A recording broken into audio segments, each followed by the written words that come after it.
Group is known for delivering sustainable, efficient solutions. By working closely with clients, Lanco Group is able to meet the complex infrastructure requirements for residential, commercial and industrial developments on time, on budget. Find out more at lancogroup.com.au. Lanco Group, your business partner for engineering solutions. Improve the financial heartbeat of your business. Increase profits, cash flow and manage your business better. Call DKP & Co. on 03 9023 9370. Since 1998, Lanco Group has been providing superior civil engineering solutions and advice to developers, local government and service authorities across Australia. Lanco Group is known for delivering sustainable, efficient solutions. By working closely with clients, Lanco Group is able to meet the complex infrastructure requirements for residential, commercial and industrial developments on time, on budget. Find out more at lancogroup.com.au. Lanco Group, your business partner for engineering solutions. Improve the financial heartbeat of your business. Increase profits, cash flow and manage your business better. Call DKP & Co. on 03 9023 9370.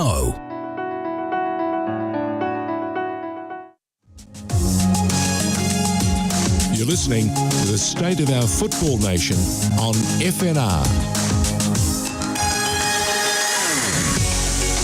Yes, George Danekian along with Lachie Flanagan in the Football Nation radio studios in Melbourne. And very, very shortly, I can see him in the green room waiting to be introduced. The coach, the head man at the Central Coast Mariners, Nick Montgomery, will be joining us in just a moment. Welcome, young Lachie. Hello, George. What have you made of the last couple of weeks as we prepare for what promises to be, I think, an exciting A-League season, which starts next week? Well, I think even though I wasn't there, I think the official launch that happened at Ultra Football in Melbourne for a change, what a shock that is, on Wednesday really just took me to another level. It got me to sort of sift through the squads a bit more, who's come in, who's left, all the nice photos. So what you're saying is suddenly you're excited? Yeah, out of nowhere. Out of nowhere. And more importantly, there's an Australia Cup game. Yes, well, that's a final, which I think almost dovetails beautifully. Yeah, How do they manage to fall into this? We have an Australia Cup final the week before. It's almost like it's meant to be. Yeah, I mean, I was just thinking that on the way in. Would you believe? I'm like, wow, the timing of this competition Deja vu is perfect. It really is perfect. And I've got to admit, and I had this discussion with Jason Goldsmith on the Oz Football Hour earlier this week. Yep. I'm still not 100% sure that I will be in Victoria while that game is happening. There's still a small part of me that's like, I could what you're saying to me very early in the morning. So what you're saying to me is there's a distinct chance, should you get train tickets or someone offers to drive you up to New South Wales, you could be there at Combank Stadium. I must admit, I'm fighting the urge. When I saw there was 10,000 tickets sold, I was like, oh, it's going to be really good. It's going to be listen, there's a young guy who's in our green room who I wonder if he's as excited as you are. Should we ask him? Sure thing. Okay. Nick Montgomery, welcome to Football Nation Radio and State of Our Football Nation. How are you? Yeah, good guys. Thanks for the invitation. No, our absolute pleasure. Very big season coming up for everybody involved in the A-Leagues. That is men's, women's and youth. We're thrilled to bits. Finally, the longest or biggest pre-season in the world looks like it's coming to an end. And we've got this fantastic game, an Australia Cup game, being played in Sydney between probably the original Sydney Croatia that I know, Nick, against possibly, the modern Melbourne Croatia in some respects. It's the Macarthur Bulls up against Sydney United 58. Have you had a chance to, with your preparations, just to put a bit of time aside to have a think about it? About what it means? Look, we got to the final of the FFA Cup last season. So, again, the timing of this Australia Cup is was pre-season for the A-League. We played a game 2 weeks into our pre-season. So, yeah, the competition timing is a little bit strange. But, look, that's a massive positive for the NPL teams who are coming towards the end of their season. So, look, it's a cup final. I think it's exciting to have an NPL team there. Obviously, I followed the progress. And, yeah, it's a final. And, hopefully they get a good crowd at the Combank Stadium and give the competition the respect it deserves. Speaking of respect, there is already 10,000 tickets sold, and we're suggesting as people get closer to the game, there will be some movement. But a question without notice for you: does the Australia Cup offer you, as a coach and as a manager of a club, an opportunity to showcase or screen some talent that you maybe not have access to because it's happening around the country and you can't be everywhere at the same time? Yeah, look, I think we're a club that's a little bit unique and a bit different to most clubs. We have a scouting network where we constantly look at NPL players from all over the country. And most our first team at the minute have come through the academy. So, look, they all played NPL. And it's a good league. So, yeah, look, we're always looking. We had trials for NPL players that came in at the start of this season from the FFA Cup exploits, a couple of boys from Melbourne. And yeah, look, it does give you opportunity to look at players outside of the A-League and yeah, see if they've got the talent that you feel, can push on to make it in the A-League, which is a massive step up. When you're looking, are you looking for the quality of the person, or are you looking for a combo of quality of person and what they bring to the table or what they can bring to your team? It's definitely a combination. Firstly, you see the player and obviously what happens on the pitch, but most importantly in the team environment is definitely the person. I'm massive on that. You can have a very talented player that in a team environment just doesn't work. So yeah, number one, the players, what attracts you, depending on what player you like. The opinions are varied across football, but my opinion is, I want to see good energy, like young players that look have that hunger and desire to go on a full-time professional football. And yeah, and then obviously if they're a good person, they've got the right attitude, then that combination is definitely something that that is going to help them get the opportunity to get there. But look, it is a massive step up from NPL to A-League. That's one thing that people seem to misunderstand. A cup game is a cup game. It's 11v11, and yeah, look, on any day, any team can win a game of football, and you see that all around the world. But when you step into the full-time environment, it's a different beast. And yeah, the athlete side of it is massive. If you're not an athlete these days, it's very, very hard to become a professional footballer. But obviously that takes time as well. So it depends if you're willing to invest time into players to get them to that level. And that's the hard thing when you have only a small amount of players that you can put in a squad in A-League rosters. Nick Montgomery is our special guest on State of Our Football Nation Radio. George Danikian and Lachie Flanagan in the studio in Melbourne. And via Zoom, we've got Nick on the other line giving us a sense of how the Central Coast Mariners are preparing for what promises to be an exciting season. You had a fabulous season, I thought, last year.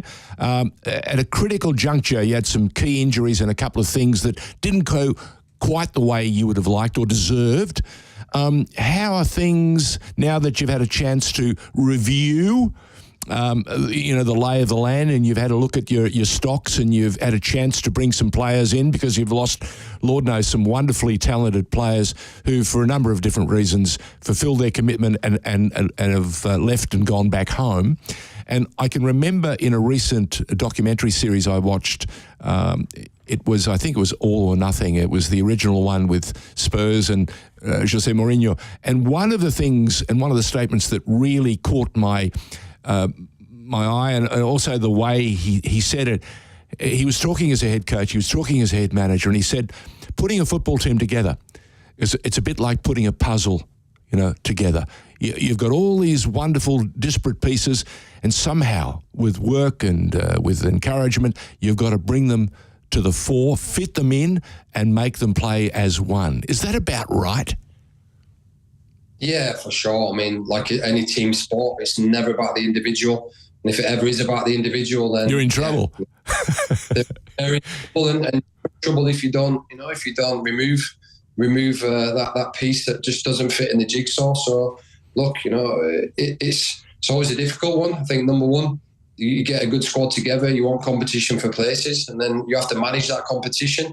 But yeah, you have to have pieces of the jigsaw that fit in, and you have a playing style, and you have a game plan going into every game, and everybody has to follow that, because ultimately it's about winning the game of football, and it's never about anyone's individual, what they want to do. So it's very complex, and then you have different characters in there that you have to deal with differently. Some need a kick up the bum, and some need an arm around the shoulder and a cuddle now and then. And it's about obviously knowing who needs what, but also everybody buying into the same things that you want. And when you do that, and you've got good team culture, good staff, good players that all buy into it, then I think you've got every chance of being successful.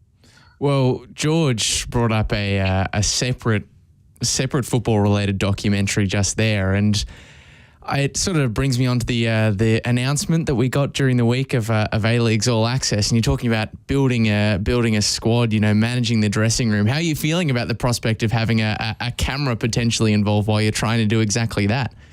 The thought of someone standing there with a little cannon while you're having to give someone a kick up the backside, how does that make you feel? That won't be easy.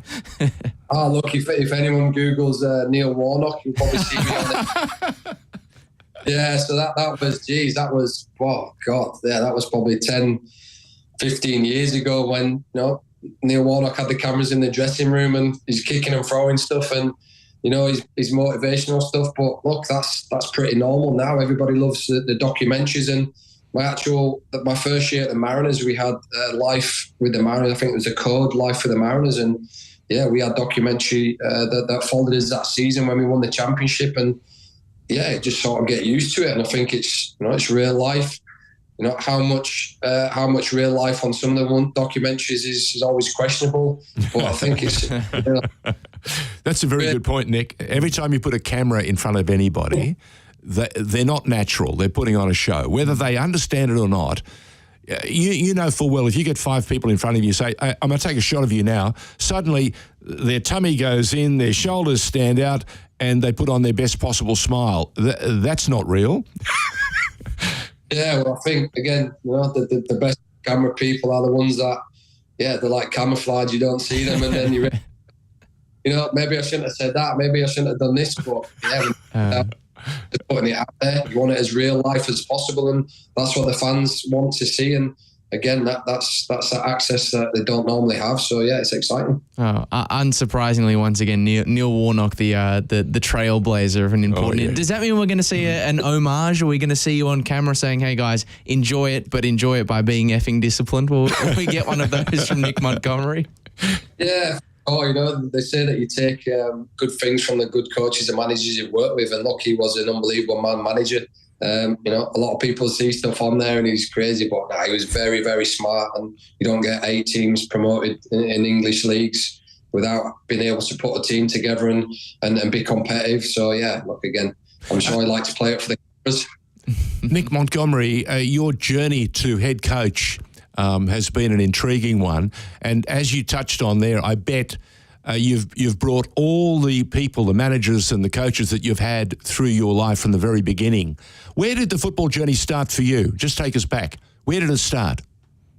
So yeah, obviously I grew up in Leeds as a kid, following Leeds United, just obsessed with football, carrying the football everywhere. Came from a working class background, like a bit of a council estate, and there was 2 ways. You either get into football or get into crime. I chose football. My brother chose crime. Look, that was it. That was my way out. And I just loved football. And from there, was at Leeds United. Then I moved to Sheffield United when I left school because they guaranteed me a scholarship, and all I ever wanted to do was be a footballer. So to move out of my house at 16, away from home, and in a digs with a bunch of lads, and from there broke into the first team at 18 and spent 15 years playing at Sheffield United.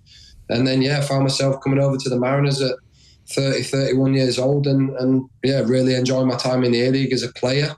and then transitioning into coaching in the academy, and from there, obviously, to the head coach of the club now. So that's a short version. There's a 4 or 5 hour version if you've got time for that. We'll save that for the doco. That sounds more like a series. That sounds more like a series. Yeah. Well, leaving home at 16, cracking into the senior fold at 18. Not only a good test, but I can't help but think it dovetails quite nicely with, a topic that's on a lot of people's lips at the moment, which is, of course, the transfer rumours. We're hearing about Garang Kuol potentially on the verge of this incredible move to Newcastle United, having only just turned 18, having only just featured for the Socceroos for the first time. How are you feeling about the rumour mill being in overdrive over one of your young talents?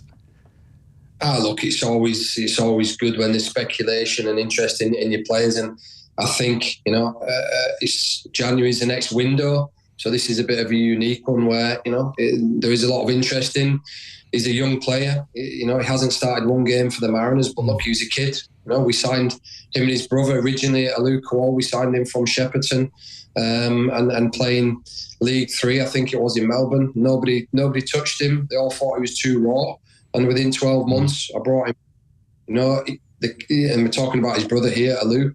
We brought him in. He had no core strength. He couldn't control the ball properly, but he was a big athlete, massive potential, and we put a lot of effort in coaching him. He got in the first team.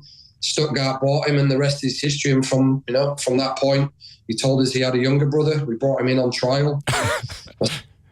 Myself and my assistant Sergio Raimundo saw this 16-year-old kid. No idea how to play football in terms of in a team, but could just glide past players, good finisher, very quick, and again had the assets to become a good footballer. So we brought him in and brought him to the Central Coast, and again, the story's been similar. 17, threw him into the first team last season, off the bench, massive impact, and he's just grown from there. And look, there's not many players that can come on in a game and make the impact he did in the Barcelona game. Myself and my assistant Sergio, who brought him in and coached him and mentored him, I knew he was going to come on and light the stadium up. Jesus. And he, for 30 minutes, he was electric. And after that game, everybody stood back and said, wow, this kid is special. And again, the season finished, and then it's been a lot of speculation. We're in pre-season, and then he makes his Socceroos debut for 17 the weekend and does the same thing. So, look, clubs around the world have contacted, some of the biggest clubs in the world have contacted the club, about him. But until he signs somewhere, then again, it's always speculation. But he's a good kid, he's grounded, and nobody buys the finished product. When players get bought by big clubs, they buy the potential. And at the end of the day, you look at potential. The kid's got massive, massive potential. What happens between now and when he matures in the next 3 or 4 years is ultimately down to him and the people around him to make sure that he stays grounded and that he stays humble and he keeps working hard. But there's no doubt the kid has massive potential, as everybody's seen. We got a flash of something extraordinary when the A-League, what they call it, the A-League rep side played Barcelona, the All-Stars side. He did a couple of things in there that you don't readily see for someone with so little experience. It's got to, I think, in many, many respects. Yes, I understand that you think the kid's a good kid, but you guys must have done a tremendous job. And I suppose some of that experience that you went through at Sheffield, you understood what was required very early on to give him the key ingredients to start making a career for himself, because his effort against New Zealand in those 15 minutes was extraordinary. Extraordinary in that we've already seen young Marco Tilio. Before that, we saw Azani come in and dazzle us, and we all got excited. But this young man appears to have something more. There's a wonderful no fuss about him. There seems to be a calmness that, again, he shouldn't have, but it tells you that there's something exceptional there. Does he have a very slow heart resting rate that we need to know about? No, look, I mean, the kid's electric. So I think one thing that does separate you as a player is if you've got electric pace and you can control the ball and you can score goals and you can take players on, then that puts you in a category of very few around the world. And he's definitely got that. But look, it's, like you said, he's nothing phases him. Stadiums full of people don't faze him. I remember giving him his debut. I said, mate, just go and do it during training and score a goal. And he did exactly that off the bench.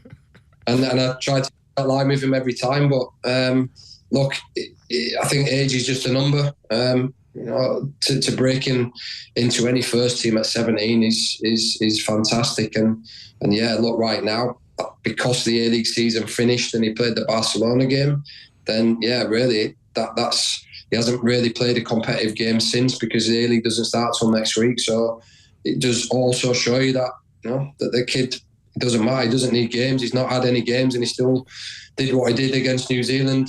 And when you look at top players, those statistics all around the world are massive now. And you look at effectiveness in that 17 minutes, I think he created a goal.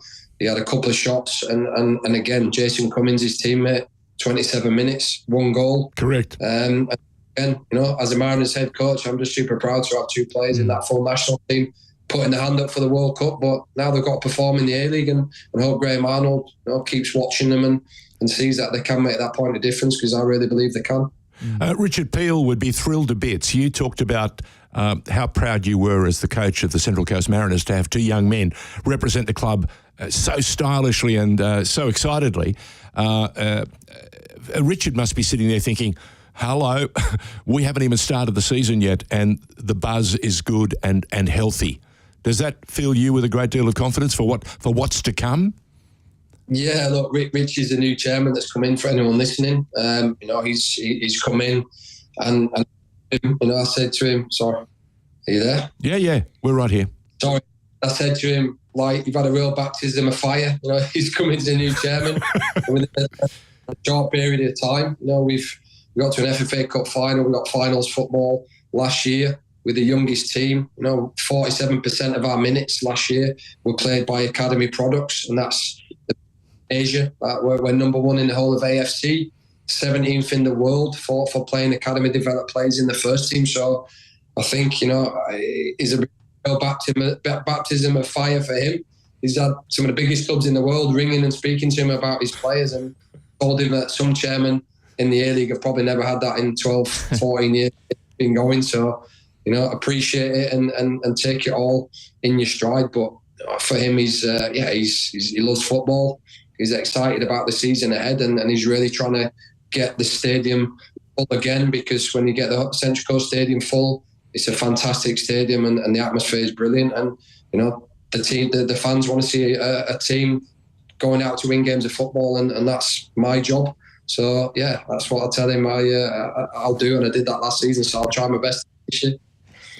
Nick, everyone is quite rightly fascinated with the individual story of Garang Kuol, but I'm particularly fascinated by what, your journey with Alu, with Garang, the sort of risks you've taken, the work you guys have done to refine them, what that says about the Mariners and the league at large. And you were sort of touching on it there. Do you think that the rest of the A-League could learn a thing or two from the Central Coast Mariners when it comes to youth production, being a bit more open about the kinds of players they're willing to bring into their academies and take a punt on now and again? Because you guys have done that. You mentioned the match minutes for young players. Sure. And I mean, there would be some who'd be concerned that this is going to lead to us falling down the table, but you guys made the finals. You had a great season. Does this send a message to the rest of the league they should be paying attention to? Look, I don't think there's anyone that hasn't paid attention to it. The statistics are out there for everyone to read, and that's not arrogant. I think the fact that we are a club that has the smallest budget, has the smallest squad. If we want to be sustainable, which was Mike Charlesworth's idea, and now is Richard's idea. So to do that, you have to develop your own players. You have to sell players, but you have to keep players coming through the system, and to do that, obviously that's a lot of hard work that I put in with my assistant Sergio and other people at the club the last couple of years, and now we're reaping the rewards. And again, it's about continuing to do that. But yeah, look, for me as a coach, you have to be brave. I don't think anyone else last year would have given Garang any minutes in the A-League, but I threw him in the squad. He was training with the first team every day, and I'm not afraid to play young players, and they make mistakes part of their learning.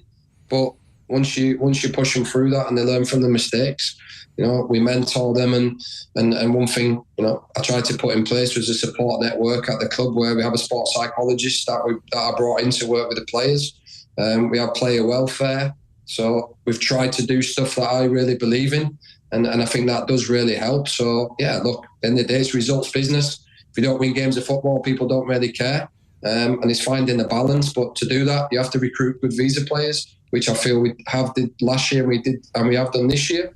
And again, some good senior boys and good professionals in and around that can all push each other. And again, the team culture is the biggest thing. So yeah, look, you have to take risks for sure as a coach, and I'm willing to do that. And the reward is we've now got players that are on the radar of some of the biggest clubs in the world, and that helps become sustainable. It helps with recruitment from players from around the country that all want to come to the Mariners now. So yeah, we just have to keep doing that and keep working hard.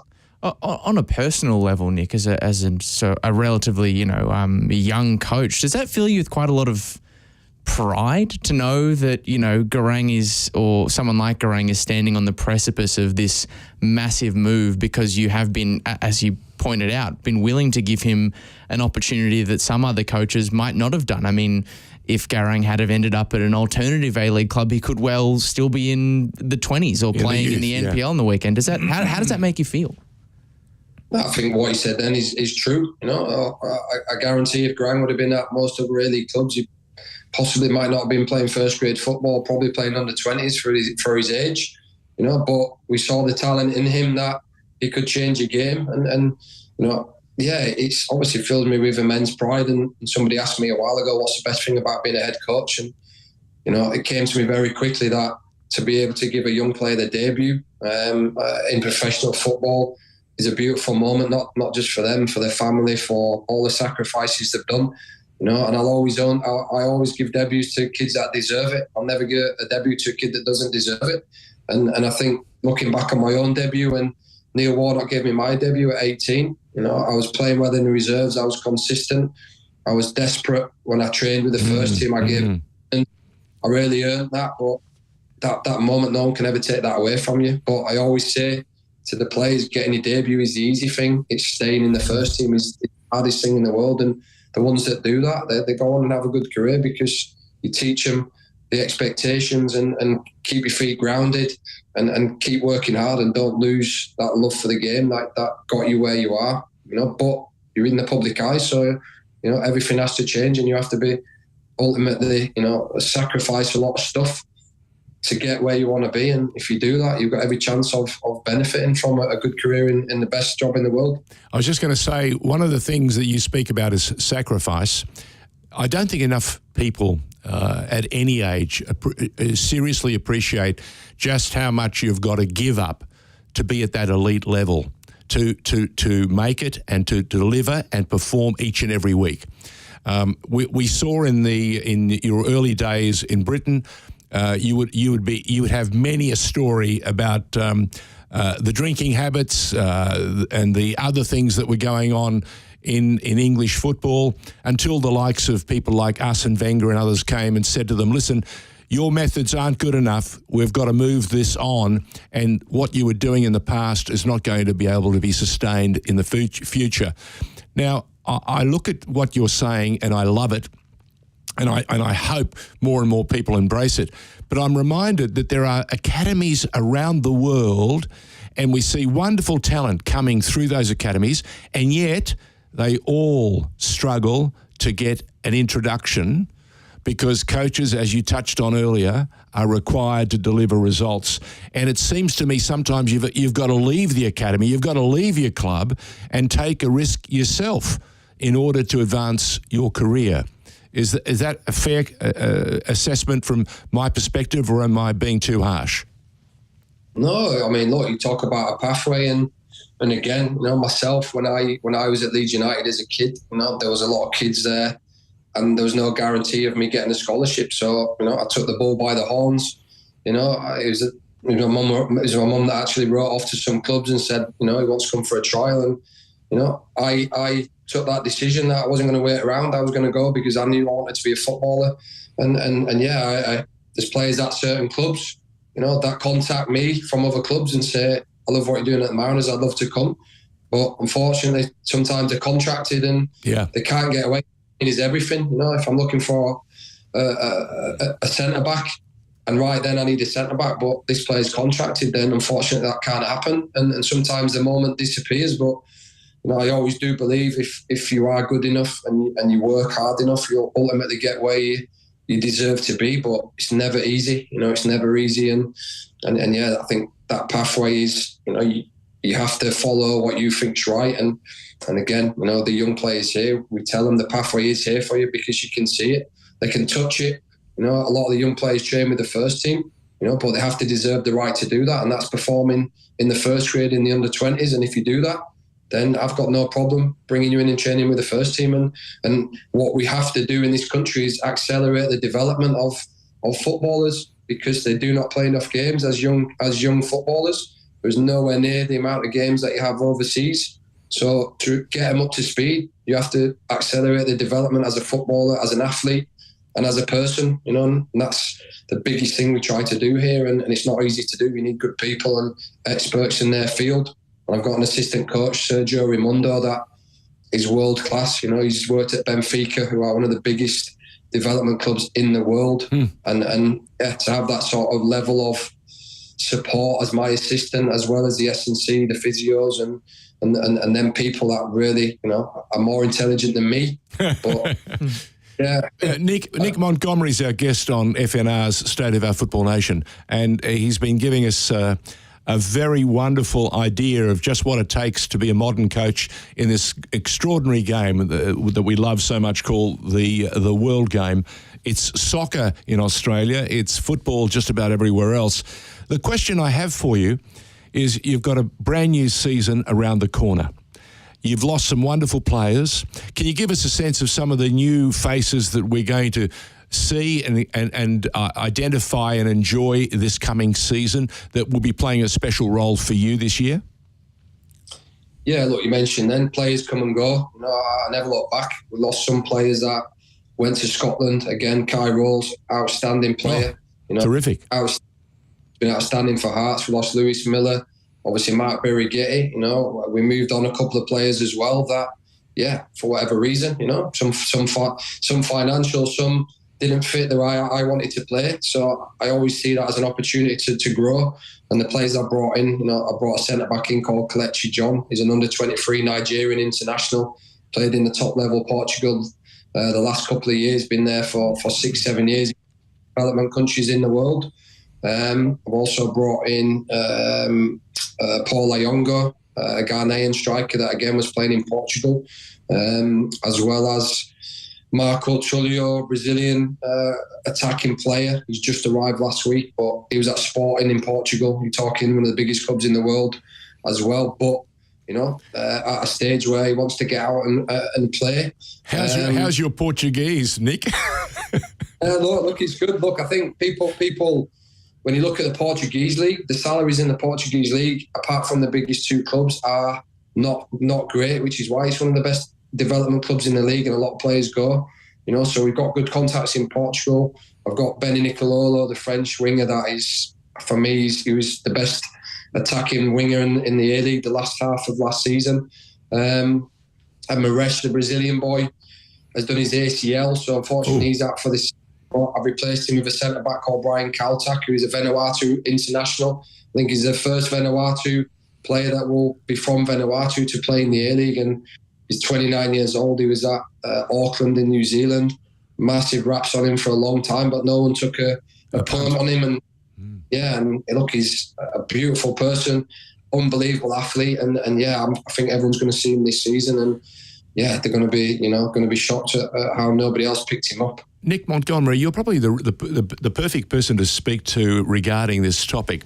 Lachie and I have spoken over the last couple of weeks about the exporting countries, the football exporting countries of the world that defy their size, that defy the common understanding of the quality of their leagues. The Portuguese right up there, the Croatians right up there, the Uruguayans right up there, and of course we mustn't ever forget the Scots, because they've sent so many. I mean, I keep talking about the long-lost Greek tribes, the Scots and the Irish, and people, make jokes. They don't get it. They were the original. The Greeks were the original Irish players and the Scottish players. I mean, we can have as much fun as we like, but the truth of the matter is there are great exporting countries. What makes them so special? What is it about Portugal, Croatia, Scotland, and countries like that, Uruguay, that defy the numbers and produce some amazing professional players that travel around the world? Look, you can't forget Brazil in there as well. Oh, well, that's a given. But, hey, before we go any further, is Brazil a lock for the World Cup in Qatar? Well, you look at their squad and just, wow, look at the players. And, good luck for the manager picking 11 players. But always been massively talented, and the amount of players exported from Brazil is scary. And the amount of transfers, you're talking billions of pounds worth of players. But look, you can't talk about Scotland without talking about Jason Cummings. And, Jason is a Scottish born, but his mum's Australian. So his mum was born in Australia. And I brought him in last January because I watched him play. I watched his footage and I just thought, how is this boy not playing top level? Looked into his story, a great character, great lad, and everybody's seen the last couple of weeks with the Socceroos. But, playing in Scotland, there's two big clubs, Rangers and Celtic. He's played at one of them, at Rangers. Not easy, very, very difficult. Been at Notts Forest and found himself at Dundee, not playing, not happy, and just misunderstood. So, there's players out there, and I'm always honest when people ask why did you come to the Mariners, and the reason why they come to the Mariners is because they're not perfect, they've made mistakes, and they're looking for a platform, to build and possibly go back onto the top leagues in the world, and that's what I really use when speaking to these players. Look, come to the Mariners. The proof is there. Look at the amount of players that have gone overseas. Look at Jason Cummings' story. Look at Garang's story. Look at, Kyrol's story. There's so many stories, a lot from the last 12 months. And players buy into that, that they want to enjoy the football. And the A-League is a very, very good league. The standard of the A-League, I think, is massively underrated. But it's so far away from Europe that, it probably doesn't get the respect it deserves. But Kyrol's goes over to Scotland and he was probably one of the best defenders in the SPL, without a doubt. And again, he was playing in the A-League for the Mariners last season. It helped the Socceroos get to the World Cup. Hopefully he recovers from his foot injury. But yeah, it's a lot of, the difference is, I think, culturally, outside of Australia, the players are just desperate to be footballers and they love football, and it's a life and it's a life and death situation for them there, where everything is geared on being a footballer. Here, there's so many different sports. It's a beautiful country, amazing sports. That again, you've got so much choice. I reckon that's why there's, that's my reason why I think. That's very true. Yeah. Tell me, with young Jason, have you had to change his diet, keep him off the red meat and give him something else? Because he's ferocious when he wants to play. I can see him as the sort of guy that I was an old goalkeeper, and the people that you always hated were the ones that got into your centre-back, got into your defenders, and just were a nuisance for the entire game. He looks like he's the ultimate nuisance. Yeah, he's definitely a nuisance on and off the field, but yeah, you don't want to play. He's strong. He's left-footed. He's powerful, and he's a street footballer. He grew up with a football at his foot, playing in Scotland, in the streets of Scotland, and ends up at Rangers, at Notts Forest. And yeah, look, to have a player like him he's great to have in your team. He's great for camaraderie. The boys love him, but people see the outside of Jason. Oh, he's funny, he does, but on the pitch he gives 100%. He never stops running, and he's always feel like he's going to score a goal. And that's what you get with the best strikers in the world. You always feel like they're going to score, and Jason's one of them players. Well, look, coming from a family of Hearts supporters, I'm very, very familiar with Jason's journey. Definitely one that got away for us, unfortunately. I won't talk about what he used to do to us. He's in tears. In a Nick, green shirt. Otherwise, I might actually genuinely be in tears thinking about some of those Edinburgh derbies. Yeah. But I'm curious to know how you plan to use him alongside Paul this year as a sort of maybe two up top, because we saw that him and Marco, when Marco was here, formed quite a good partnership. They're both players who like to, even though they are strikers, bring others into plays. Yeah. Is Paul of a similar ilk, or are you going to sort of get them to work together in a different way? I'm curious to know. Look, we've got Paul, we've got Michael Roos, who is a 2002 born 20-year-old absolute weapon. He's quick, he's strong. So we got competition for places there. Nobody's guaranteed a spot in the team.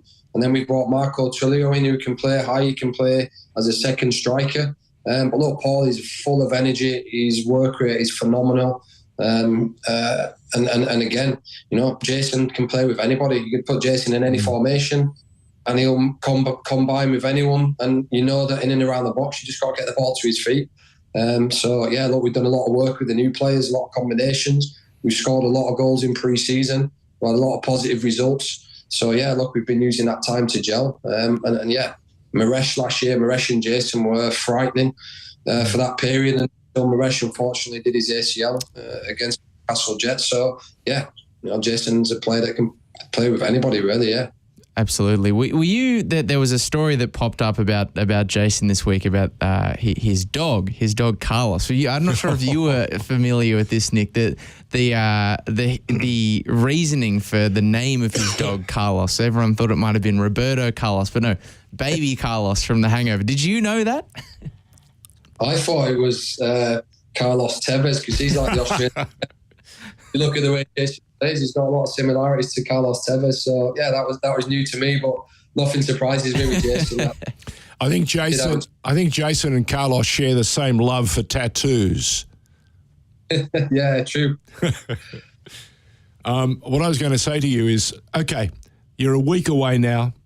We've got the Australia Cup on the weekend, which is terrific. It's almost like the scene setter for what promises to be a seriously exciting A-League, even more than the one last year, because last year we had enough of COVID disrupting us and playing havoc with the schedule.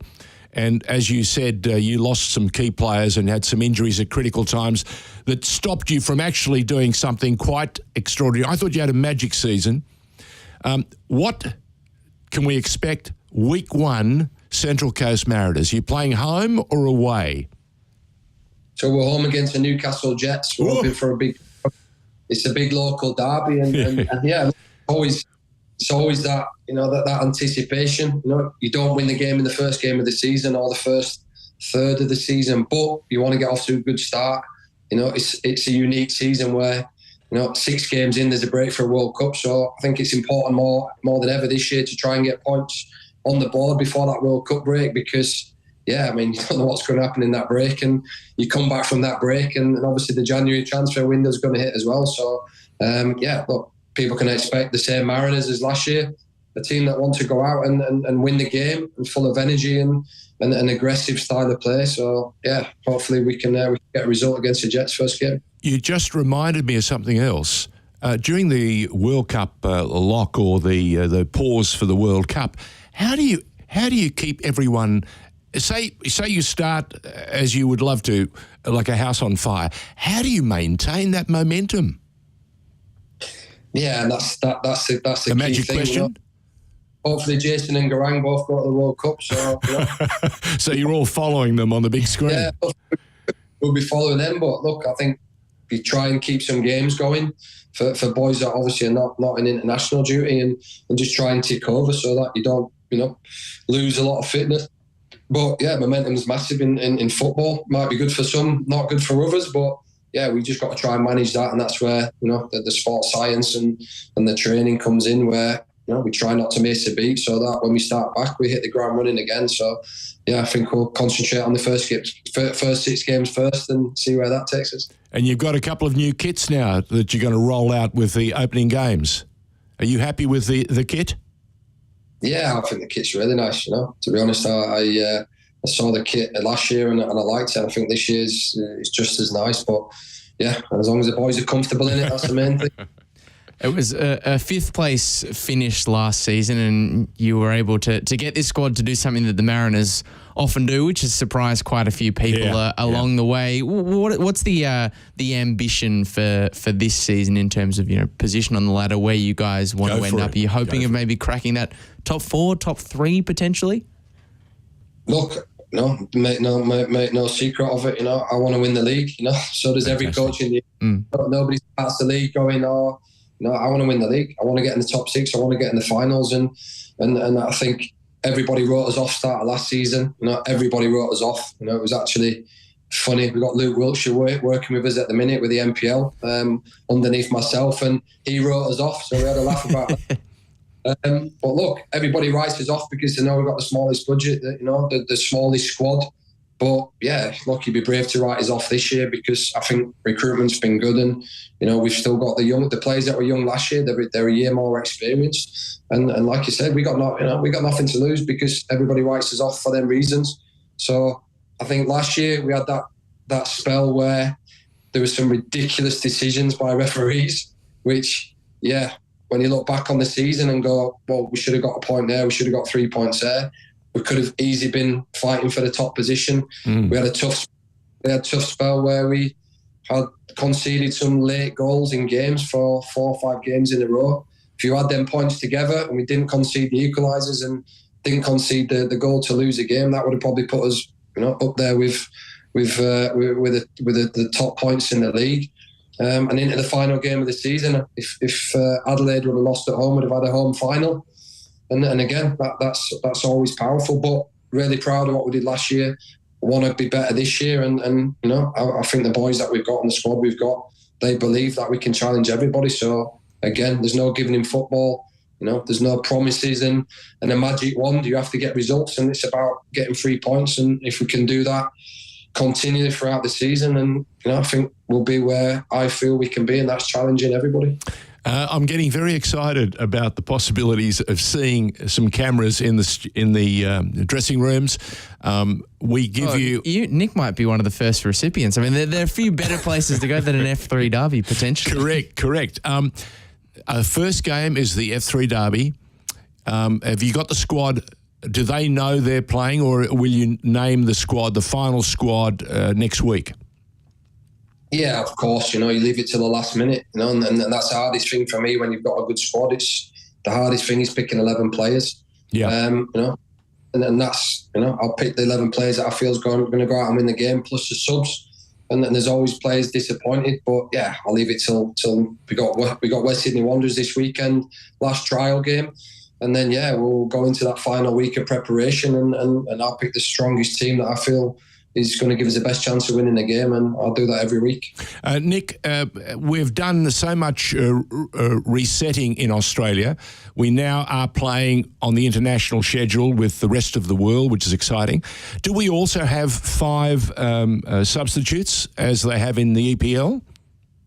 No, I think we're still 7 this year, so I think we're still only 6 can come on, but I think it's 7, but one of them's got to be a goalkeeper, so I think that's good. Okay.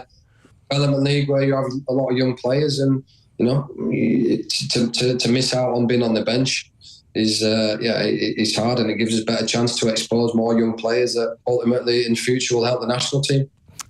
You've been watching the way the game is evolving, of course, I would suggest overseas, and I've been watching the EPL this year, and it seems to me that the sides no longer play or set up to play 11.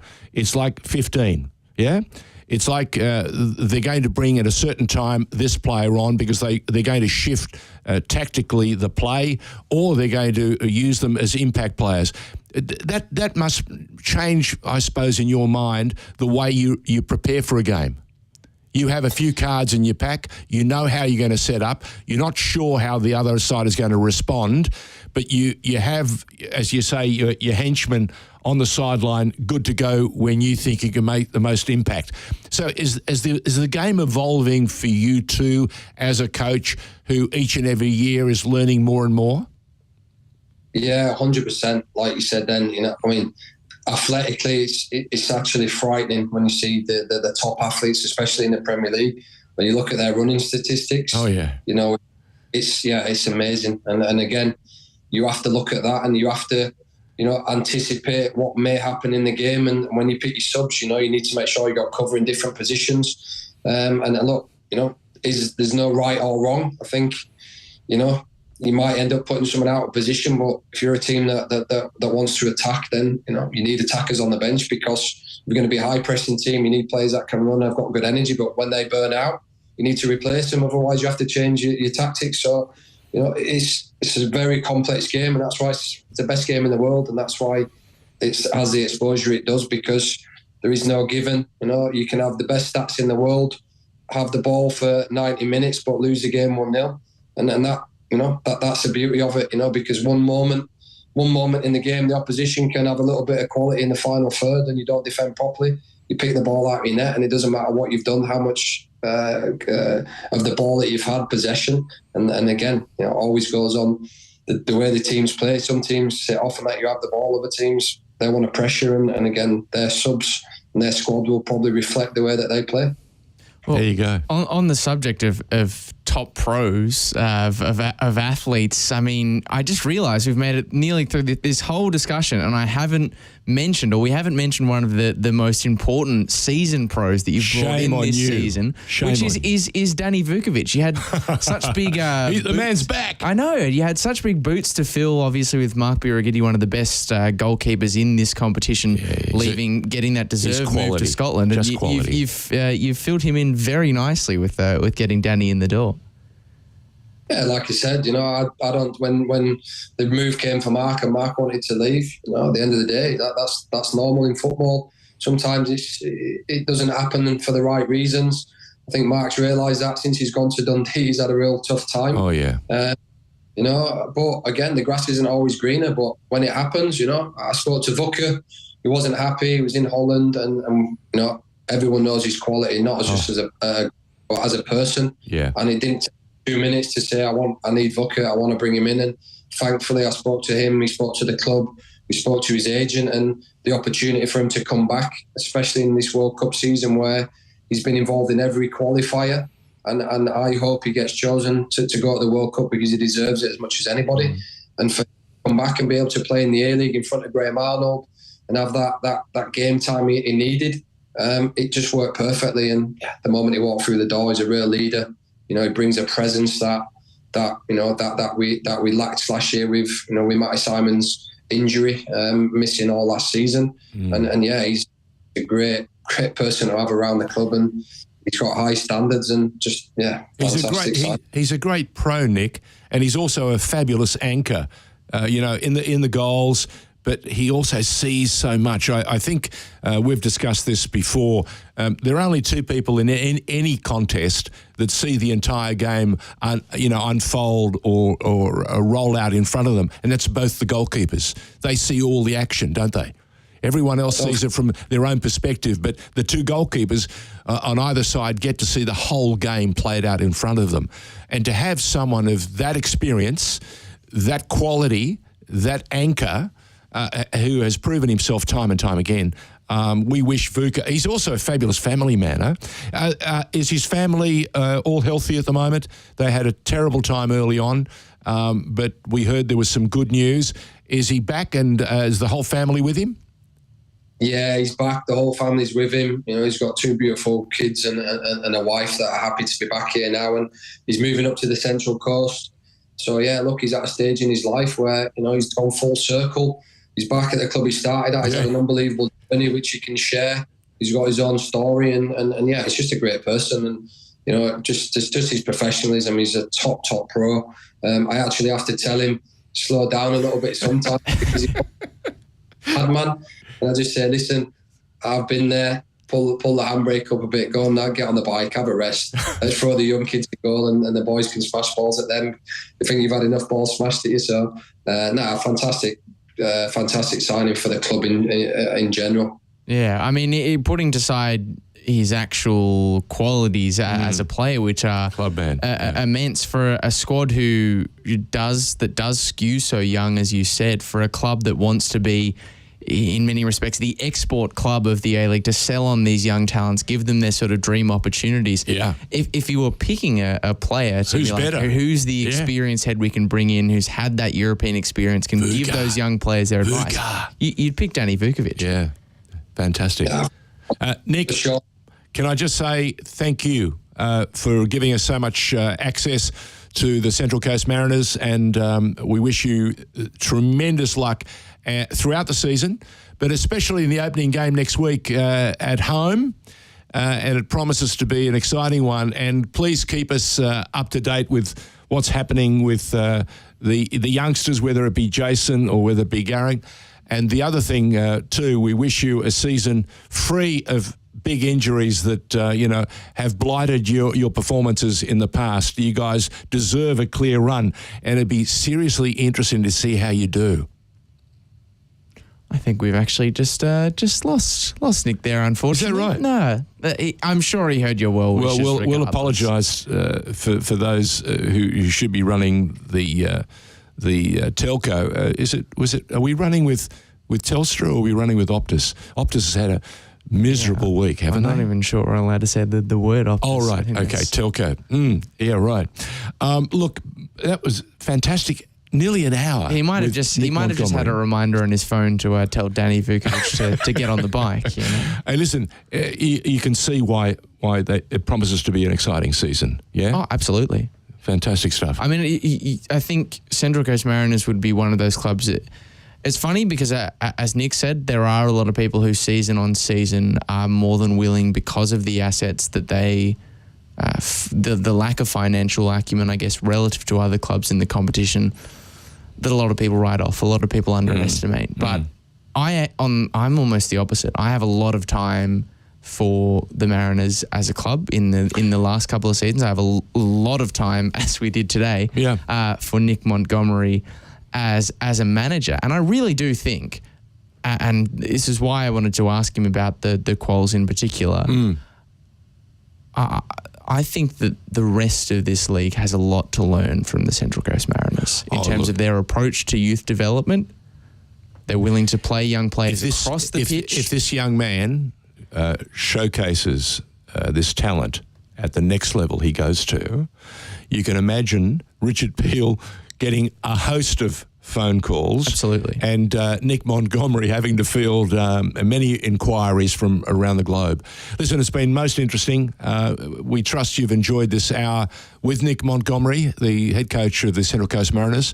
We touched on a number of topics, but the thing that is unmatchable, that you can't dismiss, is his fire, his energy, his experience, and he understands full well that if you want to make the grade in this country, there really is only one way to do it, and that's full on. You can't be a part-time footballer and imagine you're going to achieve elite status.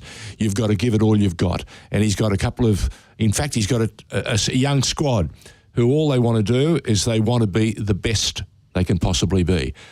Jason performed admirably, I thought, in limited time for Australia in the second game. And young Garring, from the moment he came on, you kept thinking, next time he touches the ball, something's going to happen. And it did. Every time he went near it, every time the ball came out towards him, you thought, and there's no more exciting commodity or ingredient in a sporting player, whatever the code, whether they're male or female, when you see something light up, it's just the most exciting thing on the planet. And you wear a smile. And I was thrilled to bits. People were saying, he didn't offer a good enough pass to Jason. He didn't do this, he didn't that. Listen, for him to get into those positions, for him to be able to find a way past and with that electric speed. And by the way, we are in the age of electricity. So everyone's saying go green. it's interesting. What colours are the Central Coast Mariners again? Oh, yellow and navy blue. Yeah. Maybe we need to introduce a green element into their kit. Look, what do you think? Even ignoring Garang's actual qualities as a player, his sort of individual attributes, and just looking at it sort of from a macro level, he's got something in abundance. But and Jason Cummings is the same as well. The reason I think they've dominated so much of the discourse from this recent Socceroos window is they've got something that has been sorely lacking from, Australian football at large, but specifically the Socceroos, I think, in the last few years, which is charisma. Yeah. No, they just have that charisma that they're a player that makes you want to sit up properly in your seat, take notice of What's Josh Parrish's nickname for Jason Cummings? I'm not sure if I can. Yes, exactly. And so it goes to tell you. Not past the watershed, unfortunately. No. But Jason has created this persona around him. Young Garang Kuol is creating electric energy around him. There's a force field around him. I just hope he lands in good hands wherever he goes and whenever he goes. I trust he never forgets the people that have given him the wonderful opportunity to make a career for himself. And we wish the Central Coast Mariners a fantastic season. And it'll be on for young and old. Until next week, Lachie, thank you very much for joining us. State of our football nation on FNR. Lachie, when are you back? I will be back next Tuesday for the Oz Football Hour, our official A-League men's season preview. And then we'll be here again on Thursday, George, on the eve of the new season. Question without notice, is the green room any closer to coming back? Oh, well, I have to keep my lips sealed on that one for now. We shall see. Stand by. More exciting things happening on Football Nation Radio. And by the way, happy 5th anniversary. Yes. It's 5 years since we started. Half a decade. Football Nation Radio. How old were you when we started? 17. 17. Oh, gee, just almost the same age as young Garang Kuol. Yeah, pretty much. He's about 6 months older than you, I think. I too look forward to going to Newcastle United. that should be great. Until next week. Until next week. You're listening to the State of Our Football Nation on FNR.